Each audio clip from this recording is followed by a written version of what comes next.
ಯೋಚನೆ ಇಲ್ಲದೆ ನಿಮ್ಮ ಈಗೋಯಿಂದ ಏನಿಂದ ಈಗೋಯಿಂದ ನೀವೇನ್ ಮಾಡ್ತಾ ಇದ್ದೀರಾ? ಹಂಗೇ ನಿಂತ್ಕೊಂಡಿದ್ದೀರಾ. ಆ ಈಗೋ ಬಿಟ್ಟು ಬನ್ನಿ, ದಯವಿಟ್ಟು ಈಗೋ ಬಿಟ್ಟು ಬನ್ನಿ. ಅವಾಗ ದೇವರು ನಿಮ್ಮನ್ನು ಇನ್ನೂ ಹೆಚ್ಚಾಗಿ ಉಪಯೋಗಪಡಿಸ್ತಾರೆ.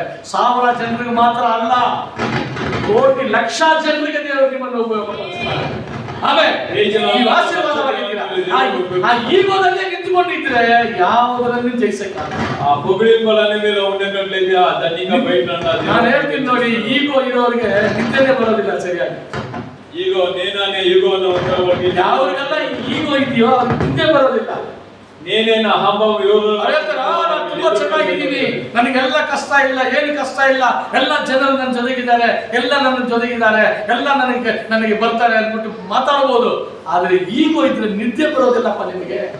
ನೇನೆ ಅಹಂಭಾವ ಮೇಲೆ ಒಣ್ಣೆಗಟ್ಲೆ ನಿದ್ರೆ ಕೂಡ ಸರಿ. ಅದಕ್ಕೆ ಯಾಕೋಬನ್ ಬರ್ತಿದ್ದಾರೆ, ಅದಕ್ಕೆ ಯಾಕೋಬ ರಾಶಿನಡು ನೀವು ವೀಂಗು ಹಂಗಂದ್ರೆ ಏನು ಅದು ಓದಿ ಇನ್ನೊಂದ್ಸಲ. ಅಹಂಭಾವದಿಂದ ಓಡಿಕೊಳ್ಳುತ್ತಾ ಇದ್ದೀರಾ. ಅಹಂಭಾವದಿಂದ ತಮಿಳಲ್ಲಿ ಅದು ಹೇಳ್ಬೇಕಂದ್ರೆ ಉಂಗಲ್ ವೀಂಬುಗಳಲ್ಲಿ ಮೇಲ್ಮೈ ಪಾರಾಟಿದ್ದೀರಿ. ಹಾಗಾದ್ರೆ ನಿಮ್ಮ ಈಗೋದಲ್ಲಿ ಒಂದು ಹೆಮ್ಮೆ ನಿಮಗೆ. ಏನು? ಈಗೋದಲ್ಲಿ ಹೆಮ್ಮೆ, ಈಗೋದಲ್ಲಿ ಅಹಂಭಾವದಲ್ಲಿ ಒಂದು ಹೆಮ್ಮೆ. ಇದರಲ್ಲಿ ಏನಿದೆ? ಯಾರು ನಿಮ್ಮ ಮನೆಯವ್ರ